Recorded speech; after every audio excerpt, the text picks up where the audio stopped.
many of you, as children, actually searched for the gifts your parents hid around the house somewhere? You guilty, guilty people. The next question, how many of you actually found them at one point or another? And here, for the rebels, how many of you took them out and played with them?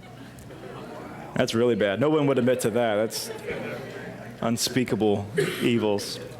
See, with Christmas, there's this really interesting dynamic that we've got going on. Every Christmas for a child, it's the wait, and you're waiting and waiting and waiting and waiting, and there's the build-up, and finally, boom, Christmas hits. And it happens, and it's great, and the thing itself arrives, and it's really neat. And that dynamic, what's really interesting about that is it's that exact same dynamic that set up the very first Christmas experience. Maybe some of you guys know this, or maybe this is new information to you, but generation after generation after generation after generation, many, many, many generations of Jews waited every single day for the arrival, not of like a holiday or like a Santa Claus or something, but of a Messiah. It usually wasn't the entire Jewish culture, but usually like a handful of them would wait and wait. A remnant of them will be waiting for this Messiah. And every single generation, there was this group of people where they lived their lives knowing that this could be the day, that today could be the day that the Messiah would come. But what's interesting here is, unlike our Christmas, we have the certainty of Christmas. There's the wait and the wait and the wait, but it's going to happen eventually. But many of those who waited generation after generation after generation waited for nothing. Nothing happened. 99.9% of those who waited in that remnant for the Messiah died, and there was no fulfillment of that promise in their lifetime. And they prayed, and they waited, and they remained faithful. And many of the Jews peeled off and went to other things and said, the promise of the Messiah was a myth. It was a story, and how in the world could you devote your lives to a story that's thousands of years old? But there was always this small group, always this remnant that got up every day and lived as if this could be the day that the Messiah shows up. So this morning we're going to, I want to introduce you to two of those people, two of that remnant. And this is going to be the first Christmas series I think we've ever done here at Life Church.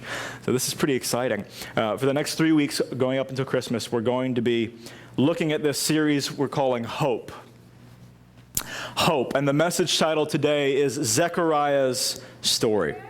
We're going to be in the Bible this morning, if you want to follow along, in Luke chapter 1, starting in verse 5. And so as you track that down, if you don't have it, by the way, we'll have it up on the screen. As you track that down, here's why this is so relevant to us today. Okay, here's why this is worth talking about. Because at some point in your Christian experience, if you haven't experienced this already, you are going to experience it eventually. At some point in your Christian experience, God is so quiet and so inactive and so seemingly silent that there are going to be times where you look around at your life and you say, why am I doing this? Why am I tending? Why am I giving? Why am I sacrificing? Why am I serving? Why am I missing out? Why am I obeying? Why am I not running off to something else? Why am I not moving on? Why am I not taking the money? Why do I continue to live day after day after day after day as if there was something more, something bigger than me, something to this Bible, this Christianity thing? Why do I continue to live as if for more than just a superstition? And at some points in our lives, there are seasons or periods or just times in our lives where, as we try to be faithful and good Christian people, we look around and say, what am I getting out of this? Where is this going? And if you've ever had that thought, if you've ever had that question, or maybe right now you're in a period of doubt, the Christmas story is for you, and it's for me. And specifically, actually, the Christmas story around the two characters we're looking at today is, in a whole lot of ways, it's our story. It's your story. It's my story. So let's check it out. Here's how it begins. Luke chapter 1, verses 1 through, starting in verse 5. In the time of Herod, that's the Herod that killed all the babies in Bethlehem, by the way. In the time of Herod, king of Judah, there was a priest named Zechariah who belonged to the priestly division of Abijah. His wife Elizabeth was also a descendant of Aaron, which basically means that both Zechariah and Elizabeth were in the priestly line of Israel. In other words, they were like pastors' kids of pastors' kids of pastors' kids of pastors' kids. Their great-great-great-grandfather was a religious leader, and it was passed down, and so on and so forth. Long line of religious leaders. Anyway, verse 6, both of them, and right here is where we pick up some tension in the story. Both of them were righteous in the sight of God, which meant in this context that the writer, that Luke, he believed that when God looked at these two people, at Zechariah and at Elizabeth, he went, they're doing it right.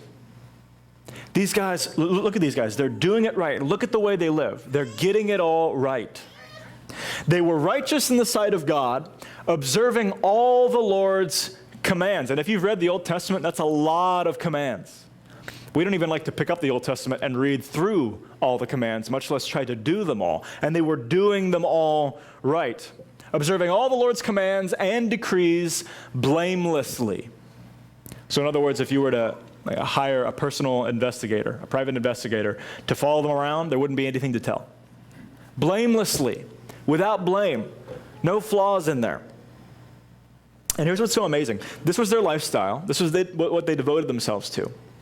And they were doing what they were doing as priests and as followers of God based on promises that were given a couple of thousand of years earlier. And it looked like in the history of Israel, for the past few hundred years before Zechariah and Elizabeth, God had done nothing for the nation of Israel.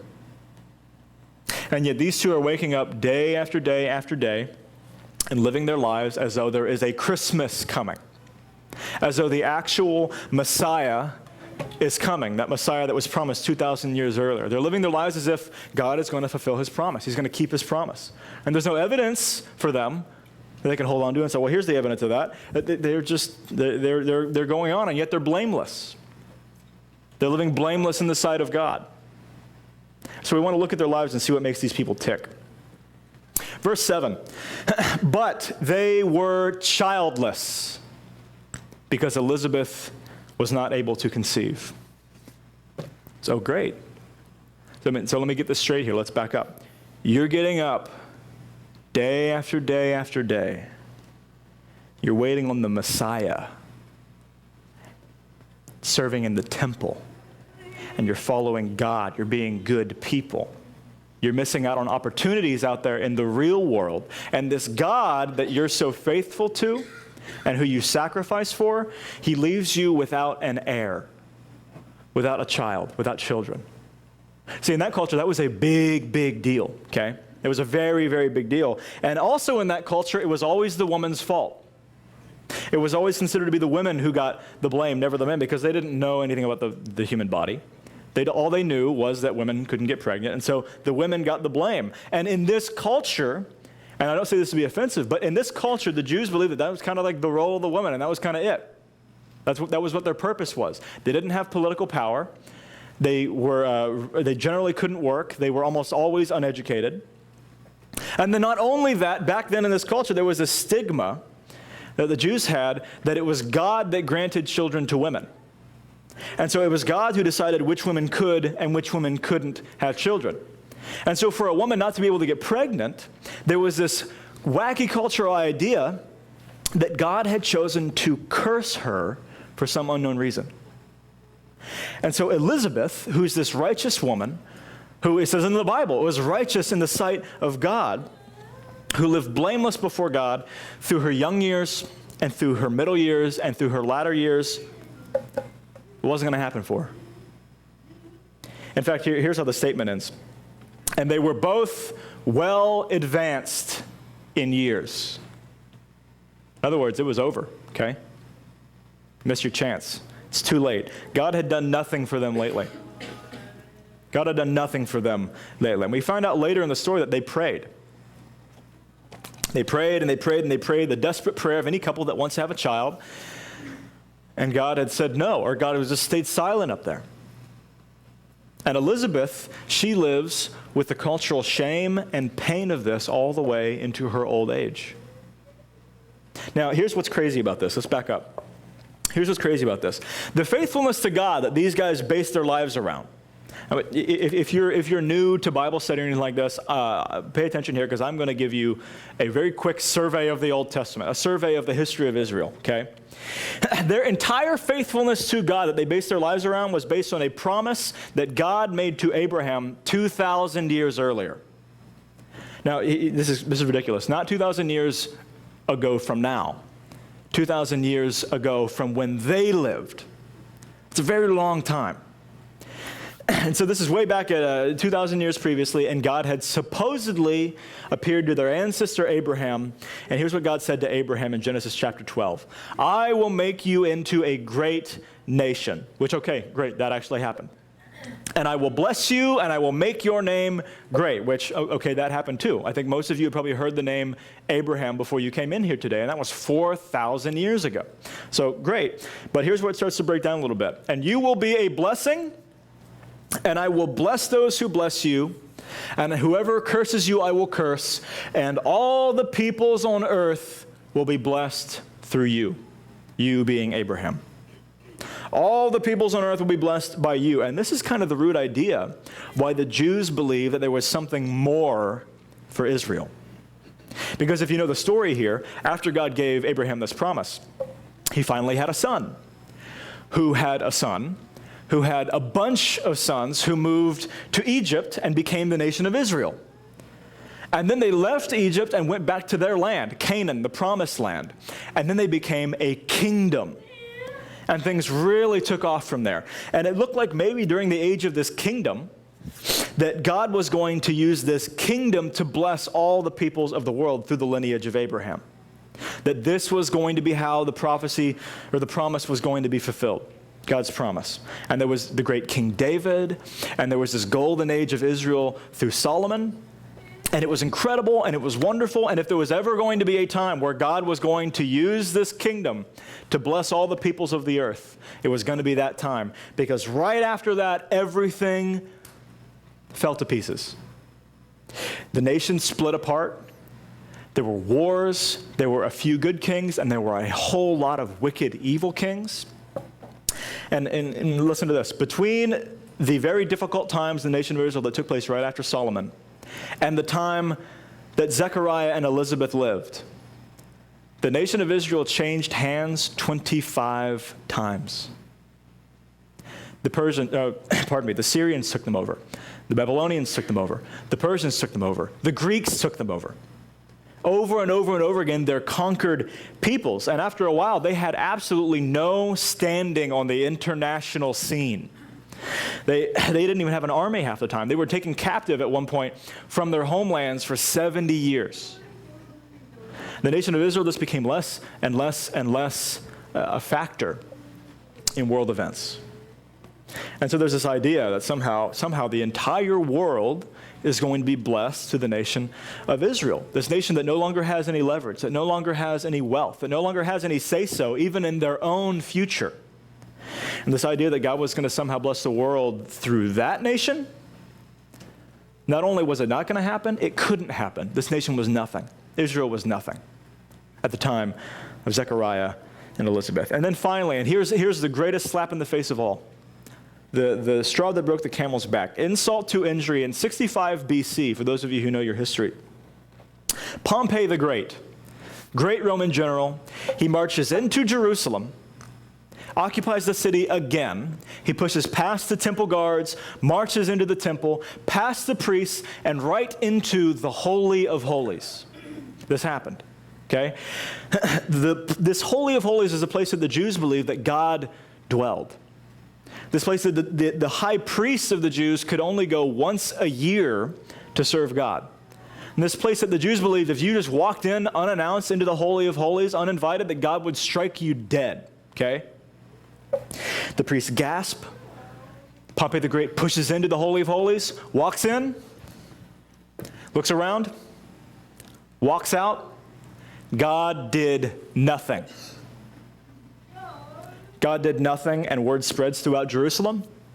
And here's the implication. Jupiter, God of the Romans, must be more powerful than Yahweh, God of Israel.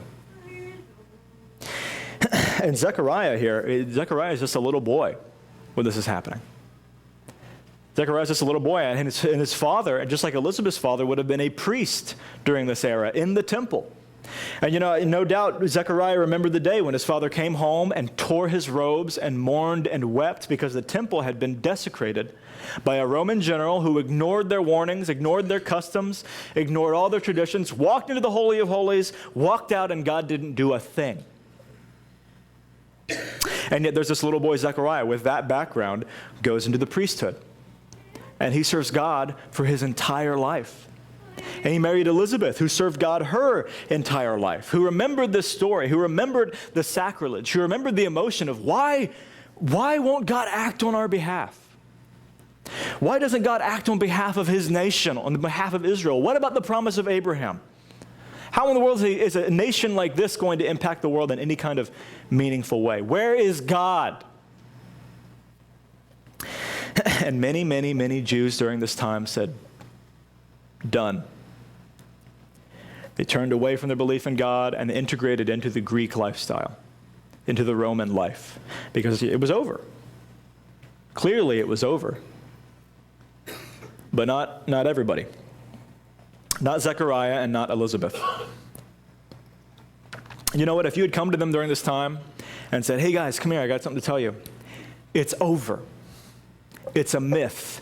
It can't happen. This little nation you're so devoted to, this little God you're so devoted to, it's never going to have any kind of effect on the world. You're never going to bless the world. Not with this little bitty, dusty, worthless part of the Roman Empire, this conquered people. Give it up. Walk away. Enjoy the last few years of your life you have left. Because look, if there ever was a God, has abandoned Israel and he's abandoned you. And if we had whispered that into their ears during these years of their life, we would have been wrong. Because the reason that Luke begins this story with their story is because this thing is the beginning of something brand new. It's the beginning of something that would ultimately result in the fulfillment of God's promise to Abraham, that Israel would bless the entire world. And the reason that this story is so important to you and so important to me is because, as I said earlier, there are moments and there are periods and there are times and seasons in our lives and relationships where we wonder, is God active? Is he listening? Does he care? And on Christmas, the answer is a big yes. It's a resounding yes. Look at this. The story's going to go on here. Verse 8. Once, when Zechariah's division was on duty and he was serving as priest before God, he was chosen by lot, according to the custom of the priesthood, to go into the temple of the Lord and burn incense. So essentially there are 23 groups, 23 divisions of priests in the temple at this time, and they cast lots, or essentially they gamble, to see who is going to be chosen. And this is something that may happen, once in the lifetime of a priest. And he's chosen, okay? And he goes right up to the place outside the curtain that divides the Holy of Holies from the rest of the temple. Right outside the Holy of Holies where God dwells. Everybody else vacates this part of the temple, and he offers incense to God. It's a really, really sacred thing. It's an honor to be chosen, and they believe that God was in the casting of the lots to choose which priest would have this honor, okay? So verse 10. And when the time for the burning of incense came, all the assembled worshipers were praying outside. So he was totally alone in there. Verse 11. Then an angel of the Lord appeared to him, standing at the right side of the altar of incense. So he's in there kind of doing his thing. He's just trying to live another day in the life of a priest, trying to be faithful to this thing he was chosen for. And an angel of the Lord appears. Boom. And so what's his reaction? When Zechariah saw him, he was startled and gripped with fear. But the angel said to him, check this out, don't be afraid, Zechariah. And of course, this is a standard angel response. Because if you read the New Testament and the Old Testament, the angels are just like, let me just go ahead and get this out of the way. Don't be afraid. Because the reason they start their conversations off with this is because when people see angels, And they say, don't be afraid, because people, when they see an angel, they're afraid. They're terrified. And people, you hear modern day stories like, oh, an angel appeared to me and I saw a light and he spoke to me and we had a discussion over coffee. I'm like, that's not a Bible angel, man, because when a Bible angel appears, everyone's like falling on their face and they're like terrified and they're trying to run away because they're like, it's God, and it's got to be God, because they don't know. Bible angels they're big and they're powerful and they're intimidating. Even when they're not trying to be scary, they're scary. And so he says, look, don't be afraid. I've got good news. And so even though he's got good news, Zechariah is still like, oh my gosh, please don't blow me up. I'm gonna get blown to pieces. He's terrified, and he's a good man. He's not like you or me, okay? He didn't even have anything to be afraid about. An angel shows up to one of us, and we're like confessing things, and I'm sorry, I didn't mean to, I never thought, I promise I won't ever, please don't obliterate me. And the angel's like, calm down, chill out, I've got good news for you. And here's what he says, verse 13, this is awesome. Your prayer has been heard. Your prayer has been heard. And that's something that I would like to hear every now and then, huh? Wouldn't you? Not even like your prayer has been answered, but just like a confirmation every once in a while.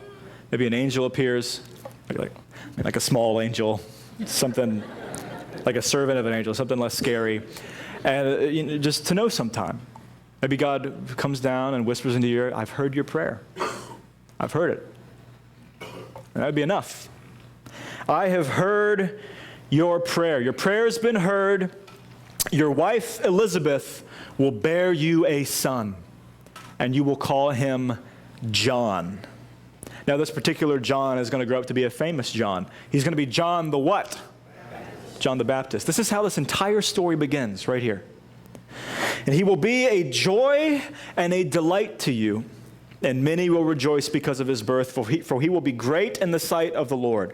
He is never to take wine or other fermented drink, and he will be filled with the Holy Spirit even before he is born. The story continues in verse 16.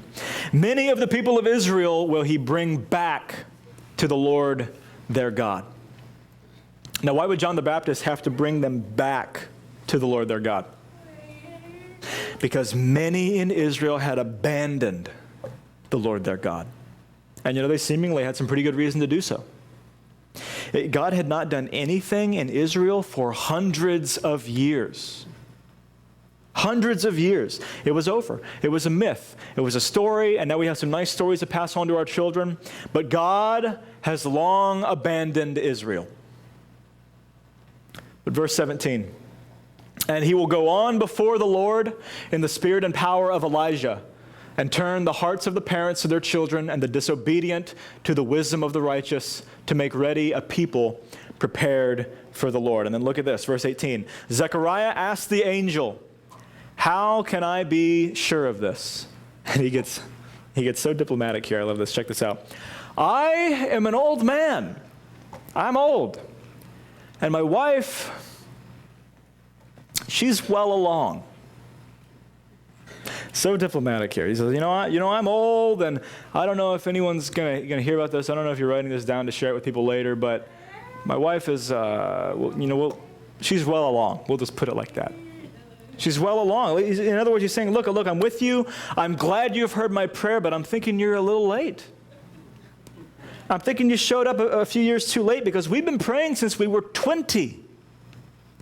We've been praying since we were 30, and we went ahead for the heck of it and prayed in our 40s and our 50s, and now I am old, and my wife is old.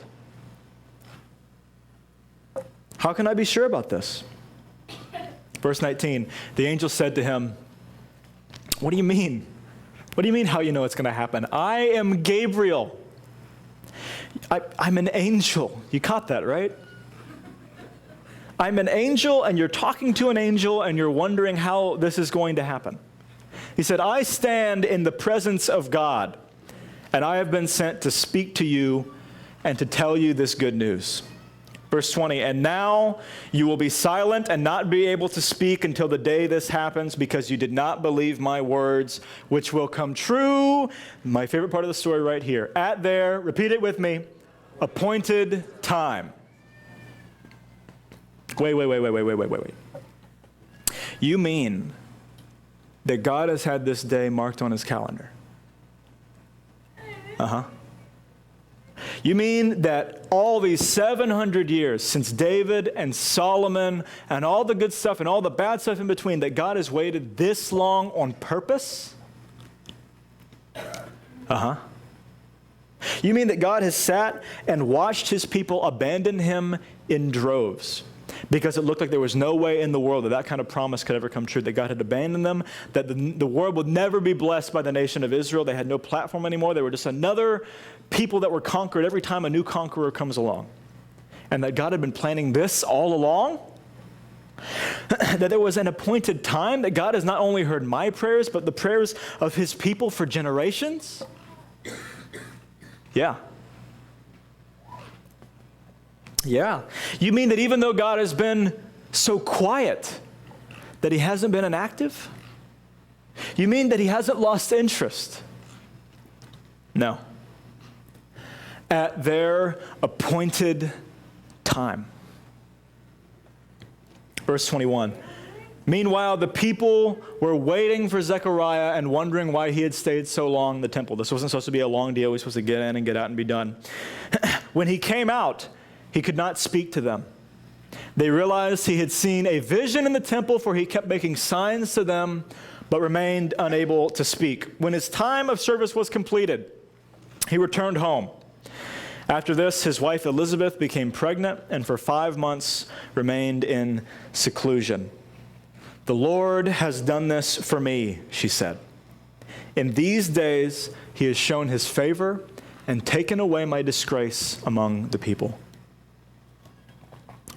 But that was just the warm-up. This is just the pre-concert concert. This is just the conversation before the conversation. This is just the evidence that God was gearing up to do what God had planned to do all along. Planning to do what those who had remained faithful, generation after generation after generation, who had died and never seen the fulfillment of the promise, but passed on to their children that hope, the hope that the Messiah would come, the hope that God had not given up on them, that he was not inactive, that he was still their advocate, was still working for them, they still had a plan for them, but that he would keep his promise. In every generation of Jewish life, there was this remnant that believed and held on and passed that on to their children.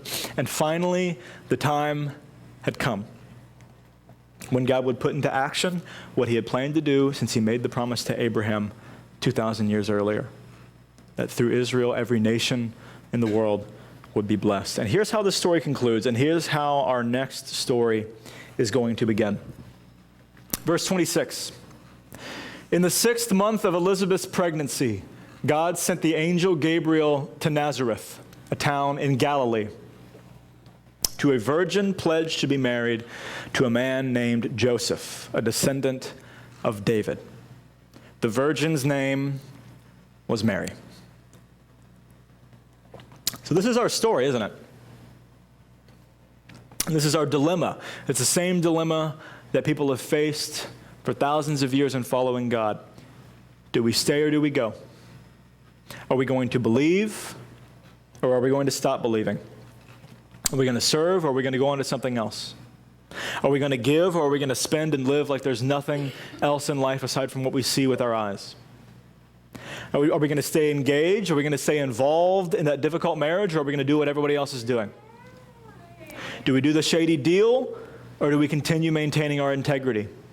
And we drive home and we go, why am I maintaining my integrity? Nobody maintains their integrity in this business. They laugh behind my backs and they wonder why in the world I have these kind of morals I'm holding to. And I'm beginning to wonder why in the world I have these morals I'm holding myself to.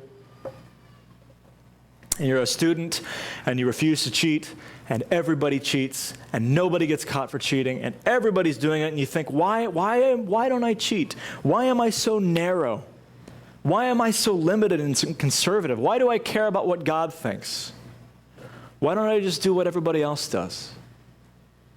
and you're a freshman in college and you refuse to go with the current of culture, and you sit alone by yourself night after night after night after night, and you start thinking, this is not getting me anywhere. God isn't doing anything for me lately. I'm not gaining anything from this. I'm just falling behind.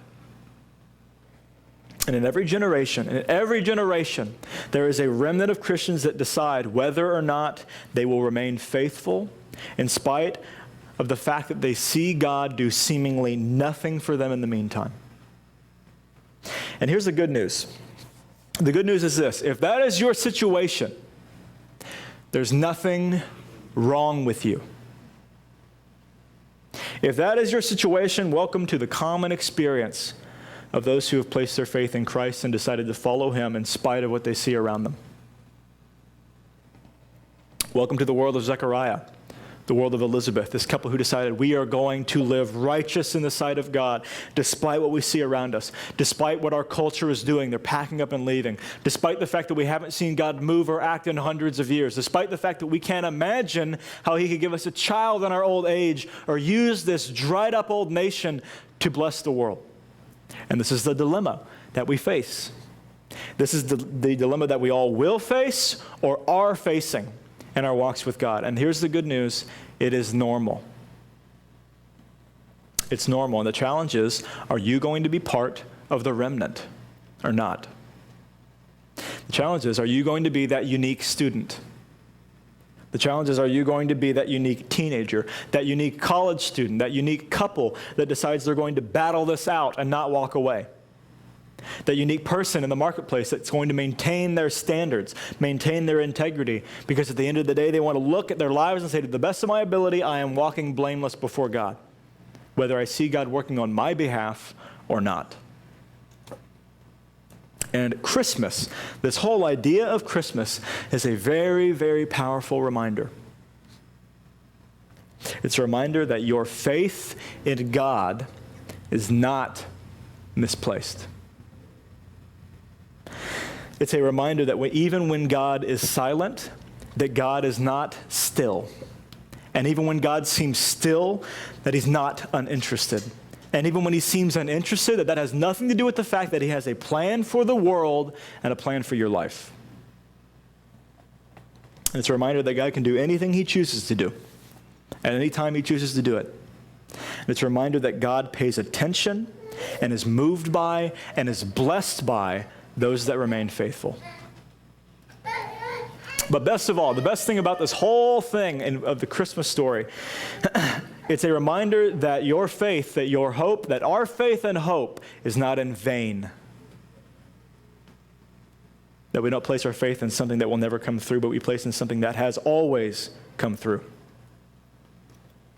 And there's a song that we sing at this time of year, one of the great famous Christmas carols called "O Holy Night."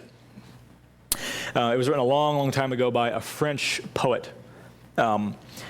There's this line in the song that I love, and I think it really captures the idea behind this message. It goes like this: long lay the world for hundreds and hundreds and hundreds of years. Long lay the world in sin and error, and here's a word we don't see anymore: pining, which means waiting and longing and praying. And Christmas is a reminder that our longing and our waiting and our agonizing and our praying is not in vain. Is not in vain. Your faith in God is not misplaced, because God is the God who keeps his promises when it seems like they are impossible to keep. So we're going to have the band come up here as we wrap up. I'm going to pray to close us out. But Father, some of us have experienced things like this before. Some of us are experiencing this right now, and some of us will experience it in the future. But God, I pray whether we're experiencing it now or whether we'll experience it later, Father, I pray that you would put in our minds the strong reminder that our hope and our faith is not in vain. That even if it seems like you're silent or you're quiet or you're not working for us, that you always, always, always are. Remind us of that this Christmas and for the next few weeks as we continue to look at the fact that you are a faithful, faithful God. Amen.